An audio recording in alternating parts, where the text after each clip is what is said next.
Hello friends, আজকে আমরা মাধ্যমিক বাংলা বিষয়ের রচনার একটি সাজেশন দেখে নিব।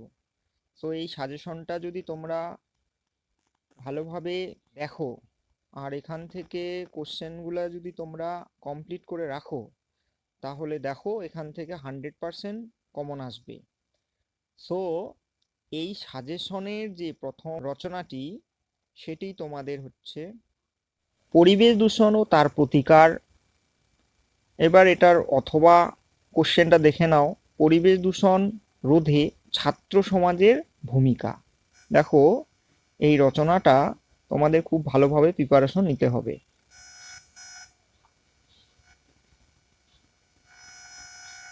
এরপরে 2 নাম্বার যে রচনাটা, সেটা একটু দেখো।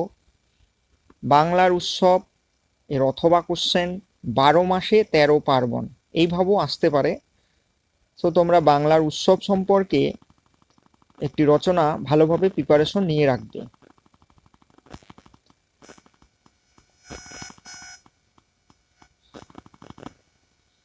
এরপরে দেখো, তোমাদের তৃতীয় যে রচনাটি রয়েছে সেটা হচ্ছে চরিত্র গঠনে খেলাধুলার ভূমিকা। এটা একটু ভালোভাবে প্রিপারেশন নিয়ে রাখবে। এরপরে দেখো, 4র্থ নাম্বার যে রচনাটি রয়েছে সেটা হচ্ছে ছাত্র জীবনে খেলাধুলার ভূমিকা বা গুরুত্ব আলোচনা করো। এটাও একটু ভালোভাবে প্রিপারেশন নিয়ে রাখবে। এবার 5 নাম্বার রচনাটা দেখো, একটি ভ্রমণের অভিজ্ঞতা, মোস্ট ইম্পর্টেন্ট, পড়তে হবে। 6 নাম্বারটা দেখো, ছুটির দিন। এই ছুটির দিন নিয়ে তোমাদের একটা রচনা তৈরি করে রাখতে হবে, আসতে পারে।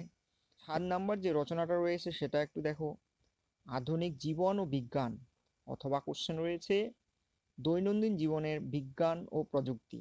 দেখো, এই প্রতি বৎসরে বিজ্ঞান সম্পর্কে একটি রচনা আমাদের পড়ে।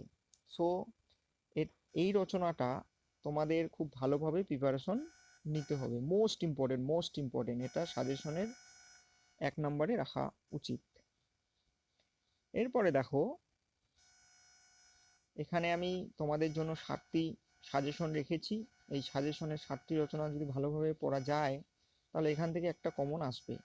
এরপরে দেখে নাও যে প্রিভিয়াস ইয়ারে যে রচনাগুলো আমাদের মাধ্যমিকে এসেছে সেগুলো একটু দেখে নেই।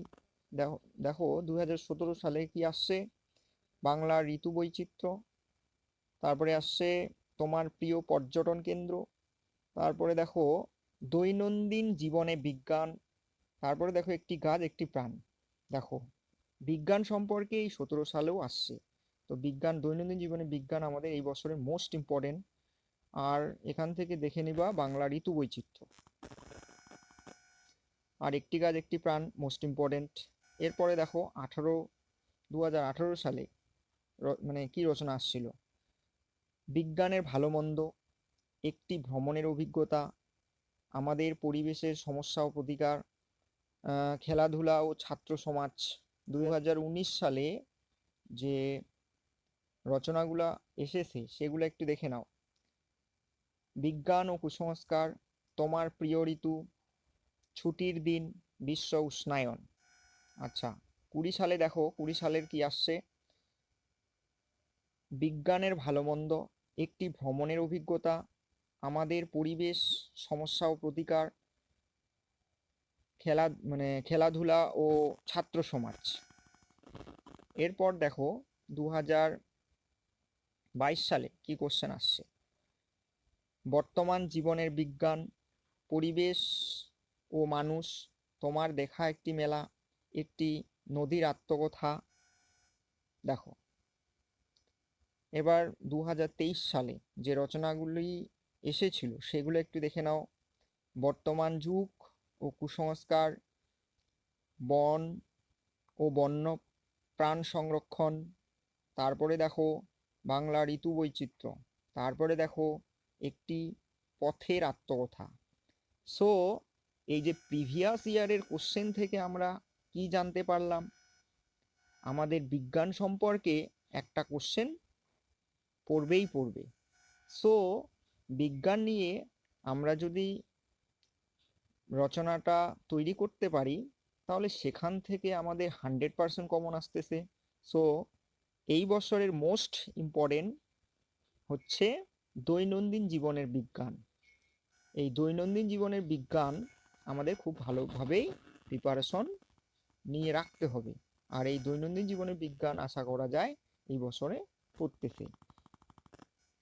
দেখো এই কোশ্চেনটা অনেক রকমভাবে আসতে পারে। সো মানে তোমাদের যে টেক্সট বই বা রেফারেন্স বই রয়েছে বা নোট বুক রয়েছে, সেখান থেকে ভালোভাবে প্রস্তুতি নিয়ে নোটটাকে খুব ভালোভাবে পড়ো। এখান থেকে আমার মনে হয় 100% এই কোশ্চেনটাই আসবে।